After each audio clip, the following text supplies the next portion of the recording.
I remember growing up, I had friends whose parents didn't want them to be around me, or I couldn't be invited to other people's homes because, they didn't want me to have seizures there. And there's a lot of people that, think that you become a liability. So yeah, that makes people want to just stay in and stay home.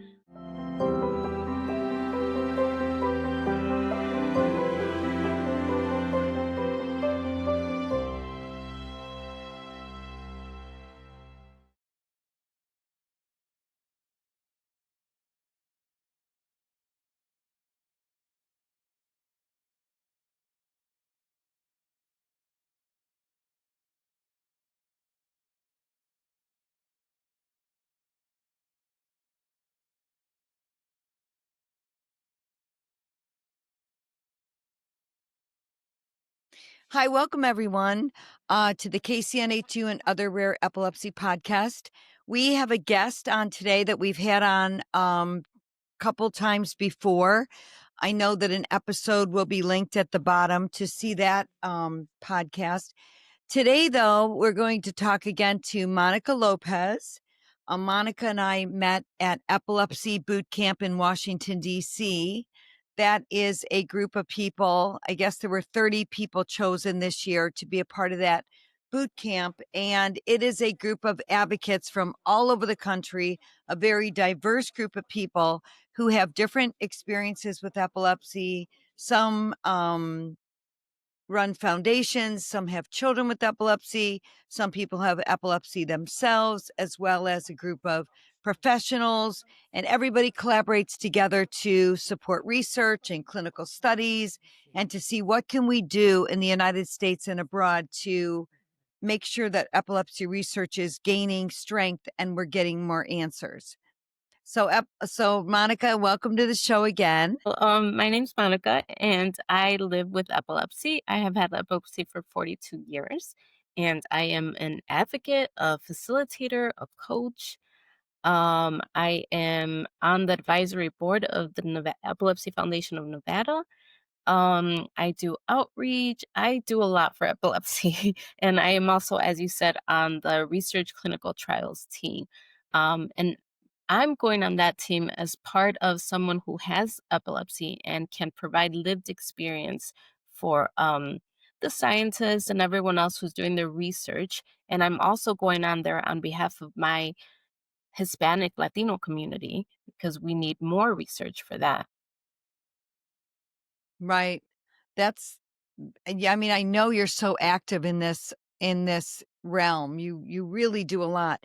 Every time I look on my social media, I see you in a parade or wearing Yeah. purple. So you're wearing the right color today, that's for Purple. sure. So purple is the color of epilepsy, and yeah, I'm always in purple. And I've started my new program, Reset, which is a way to help people change the way they perceive epilepsy, and just kind of help empower people that have epilepsy, spread awareness, educate others, and teach first aid and seizure safety. So when you go out into the community and you talk to people about epilepsy, what do you think some of the myths or, false beliefs people have about seizures or epilepsy? Well, I think the biggest one is that people do not realize that there are so many different types of seizures, and people think that epilepsy is just one type, which is the tonic-clonic, what used to be called grand mals. My biggest passion is educating people on the different types and how those type manifest seizures. They're all different. Everyone is different. Well, let's back up just a second, though. You said people are familiar with tonic-clonic seizures. Those were called grand mal, and those are the seizures that I think are portrayed the most in the movies, where somebody falls and they have jerks, which is the Yeah. tonic, and the shakes, which is the clonic. Besides that, what other seizure types do you want people to be aware of? So yeah, when it comes to when people hear the word epilepsy or seizures, I think it evokes this image of someone on the ground, shaking, unconscious, maybe with foam at their mouth or blood. And yes, that is one type, like we said, it's the tonic-clonic, but there's many others, and so they all manifest themselves differently. And there's basically two main groups. There's the focal seizures and the generalized seizures. With focal seizures, the seizures actually start on one side of the brain, and the two main ones that are listed under that category are your focal aware, where the person is awake, and your focal impaired, where the consciousness is impaired some way or another. And then you have the other classification, which is the generalized seizures. And under those is when your consciousness is definitely affected or not there. So that's where you have your tonic-clonics. You have your absence seizures, which are very, very common with children. You have your myoclonic seizures, and yeah, those are the main types, the most common types of seizures. And so when people learn about seizures, do you feel like the community is receptive, like to learning about it? And how do people react when you're You know, teaching out there? I've gotten a mix of reactions of people. A lot of people are scared at first; they're Mm. nervous. But once they start learning about it and realizing that it's so much more than just that, just the convulsion, there's this interest in it. And the fact of the matter is that anyone can have a seizure. Anyone, any brain can have a seizure. My service dog has epilepsy, my little puppy. So Aw. animals have epilepsy. Anyone, any brain has the potential of having a seizure. So therefore, we should all know how to do first aid. I think it should be up as one of the essential first aid techniques, just like fire, stop, drop, and roll, the Heimlich maneuver, because again, it can happen to anyone. Um, That's a good point. So if you're in a restaurant and somebody starts choking and you happen to know the Heimlich maneuver, you would go behind them and try to help them expel whatever's stuck. So right. if I'm new to a seizure, like new to seeing a seizure, whether I'm a family member, a friend, a teacher, somebody random at school, or just like I'm standing at a bus stop. If somebody has a seizure and I'm watching it, what can I do for first aid? How can I help? Okay, so the first thing is to stay calm. Stay calm. Um, the seizure will, most of the seizures resolve themselves within a few minutes. Okay, so you just need to stay calm. And if there's other people around you, help them to stay calm as well. The second thing is to time the seizure. It's very important to time the seizure because that will determine if the seizure is a medical emergency or not. So, Oh, if the seizure is more than 5 minutes, it is a medical emergency and you need to call 911 right away. But if you know the person and you know that they have seizures, you should always also follow their action plan. An action plan is a plan that gives you instructions on how to help that person with their particular type of seizure. And a lot of people carry that in their pockets or they're carrying it on their phone now. So the next thing you could do is check the person for any kind of medical identifications. People wear like bracelets. We have beautiful jewelry now that they're making these medical IDs with. And yeah, so you just stay with the person, make sure that there's nothing around them where they can get hurt. Even something as simple as glasses. If someone's having a tonic-clonic and they're shaking a lot, the glass can break. So taking oh. that off, if they have a tie on or anything that's too tight, you kind of loosen that. But always just stay with the person. The second thing is safe, to keep the person safe, protect them, always make sure that there's no way that they can get in any kind of danger. Some people who have focal aware seizures start to walk and wander and they look like they're fine, but they're actually unconscious, and so if you can guide them away from danger. I myself have had seizures on the stairs, I've had them on the escalators, I've had them at bus stops. Um, and then the last thing is to put the person on their side. So stay safe side.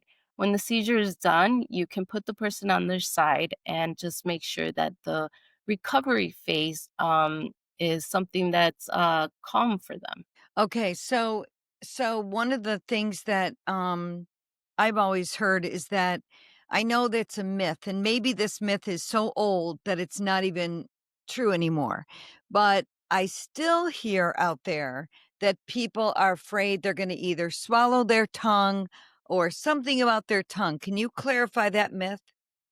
Yeah, so back in the day, they used to believe that we could swallow our tongues, and that just is impossible. That cannot happen. We cannot Yeah. swallow our tongue. You should never ever put anything in someone's mouth, um, because the jaw is there's just so much force there that they can break it, and that can go inside and obviously cause other problems, right? So you never put anything in someone's mouth. Um, People tend to bite their tongue, and they might bite their inner cheeks, but you can't swallow the tongue. Okay, so that's definitely not something that happens. But yes, it is one of the biggest myths that's out there. If you think somebody's going to swallow their tongue and you end up putting something in their mouth to prevent that, you might actually cause more damage or them to not breathe well, which is gonna make it worse, so Right. that's something Right. that we need where glad we're clarifying. What's the next myth? There's also, myths where people believe that this is kind of like a diabolic possession, evil, Oh, kind yeah. of the eye, kind of thing. And that's something that's very popular amongst, like my Latino culture. Um, And that's just not true. This is something that's going on in the brain, it's brain activity. So just trying to dispel those kinds of myths is really important. Yeah, So it's not an evil spirit, it's not it's not an possessed evil you mean spirit. possessed by the devil or some crazy thing. Right, exactly. And yeah, I can't tell you the number of times that, you know, bless my parents, they did everything they could to try to find a cure for me and took me to see everyone and did everything, but yeah, no, this is actually happening in the brain. It's electrical activity, so Well, and when you say that your parents took you everywhere to do everything, um, I mean, a lot of parents do that, and the reason is they're trying to prevent the next seizure, and they're trying to certainly learn more about it. And now I'm gonna bring a topic up, that it's difficult, but people try to prevent the next seizure because of a something called SUDEP. Can you explain what that is? And, that's ultimately what we're trying to prevent. yeah, so one of the myths is that you cannot die from a seizure. And I remember my mom growing up would always tell me, you can't die from a seizure, you can't die from a seizure. But the reality is that you can. You can die Mhm. from a seizure. And that's what's called SUDEP, sudden unexpected death in epilepsy. And unfortunately, it's something that a lot of people don't like to talk about. A lot of doctors don't like to bring it up. It can be kind of scary and cause anxiety, but it is a fact. And I think it's something that families should be aware of and take precautions for it. A lot of families use like baby cameras to watch their children while they're sleeping. Suit up can happen at any time, but it tends to occur mostly at night. And it tends to happen with tonic-clonic seizures. So a lot of people use baby cameras. There's new devices that are out there. There's special pillows also that are being made for people that have epilepsy. So yeah, that's unfortunately 1 in 1,000 people die of epilepsy every year. And So, a lot of these devices alert the somebody in the family that there's a tonic-clonic seizure going on, right, so they can run into the room and give rescue meds, if needed, right. So we turn got the like person so they don't suffocate accidentally in a bed or blanket, whatever. So there's ways to prevent it. You just have to be aware of it in order to prevent it. correct. Correct. And we got your Apple Watches now, they monitor your breathing, so there's a lot of things out there that you can use to help protect a loved one that has epilepsy. But you can, I mean, just it can give you an insight as to someone who lives with epilepsy, and how it affects your quality of life. Just being aware of suit up and going to sleep every night, not knowing if you're waking up the next day. Yeah, that causes a lot of anxiety and other things along with that, So again, as I always say, epilepsy is so much more than seizures. There's a lot of mental health that goes into that. Anxiety and SUDEP is, yeah, that's a big part of that. So I know that we're going to do a podcast about mental health, Right.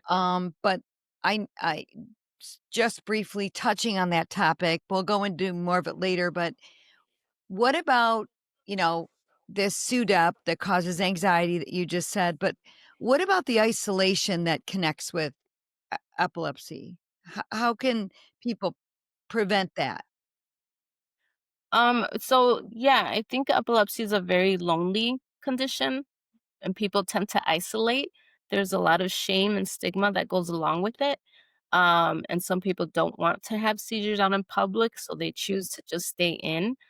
And there's a lot of people that choose not to want to be around people who have seizures because they don't know what to do or they'll get embarrassed. I remember growing up, I had friends whose parents didn't want them to be around me, or I couldn't be invited to other people's homes because, Oh. they didn't want me to have seizures there. And it was usually always the parents, but hearing that, that was hard. And there's a lot of people that, think that you become a liability. So yeah, that makes people want to just stay in and stay home. So, what are some ways that people cope and overcome some of those challenges? I think the biggest thing is connection through community, um, socializing with other people who have epilepsy. Fortunately, we live in a world where now we have the internet, so many people can communicate and talk to one another, especially teenagers, adolescents. So that's really important. I do a lot of community work, community outreach, meeting new people all the time. And I always hear people say that they don't know someone else who has epilepsy. And that's, I find that so unusual because there's so many of us. There's 3.4 million people here in the United States alone that have epilepsy.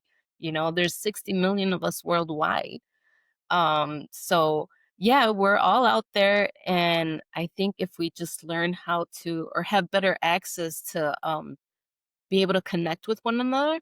And one of the things that I'm based out of Las Vegas. One of the things that I've done is start like a social night for people living with epilepsy where they can come out once a month and just be themselves, and socialize with other people and not talk about epilepsy, because we're also so much more than epilepsy. Um, and that's something that I've seen is very, very needed amongst people in cities, especially large cities. What is it like for though, like, let's say I'm someone who's isolated for a while, I have seizures, I'm taking medication, and I've isolated. How can I begin to reach out? Like, what happens when I do? Do I get accepted? Do I have to say certain things? Will I be received by the epilepsy community? You will be received with open arms. And the first place that you should go to is the Epilepsy Foundation. They have so many resources on there, and you know, there's always events happening in each city. Um, and there's always a lot of like Facebook groups and on Instagram, there's a lot of people on there that are always sharing their experiences. So the more that you get to meet others and the more that you see that you're not alone, the more confident I think you feel to kind of step out there in the world because I also lead peer support groups, both in English and Spanish. And there are Oh, people good. that literally only come out of their rooms or their homes that one day a month. And that's sad. That saddens me. And so I'm trying to do things to get people living with epilepsy to come out and to see that you can still have a full life. And I will say that when you're amongst us, um, you feel secure, you feel protected because we all know what seizures feel like, and usually someone ends up having a seizure. But again, you know, what better group that you can be with? So if I'm in Las Vegas, whoever's in Las Vegas that's in this group is very lucky. How can they find you? Because that's where you are, right? Right. You can go onto the Epilepsy Foundation Nevada, and then we have a list there of the peer support groups. We have them in English. We also have them in Spanish. There's also the national wide ones. Um, yeah, and then for me personally, I do seizure first aid safety, and I have other kinds of social events going on. So on that one, you can reach out to epilepsyreset.com. And if I'm in, any city, but, obviously Las Vegas where you are, but if I'm in any city, but I just don't wanna go to these groups alone, is it common that people sometimes bring a friend or a cousin or somebody with them? You know what? Usually everyone brings someone with them because they don't drive. Oh, good, okay, well, So I good, kind of. usually have right. So I usually have like so we have them in the hospital, Summerlin Hospital, and there's a lobby there for whomever caretaker, parent, whomever it is, sister, sibling, that has brought the person in. They just kind of sit there. So they kind of have their own group, or they're starting their own group. Oh, good. Yeah. So, yeah, because there's a lot of people that don't drive. I am fortunate that I can drive, but there's so many of us that don't drive, and that's something else that I'm currently looking into. And if I can help someone and take them to their appointment or take them to pick up their drugs at Walmart or something like that, yeah, I try to do that. But we do need more people in the community to come out and want to volunteer and help us. What's something that you wish people that are in their homes isolating, but they have, seizures and they really need to come out and gather with a group of people who totally understand them? What's some words of encouragement you can tell them that would help them get out and go online and find their group?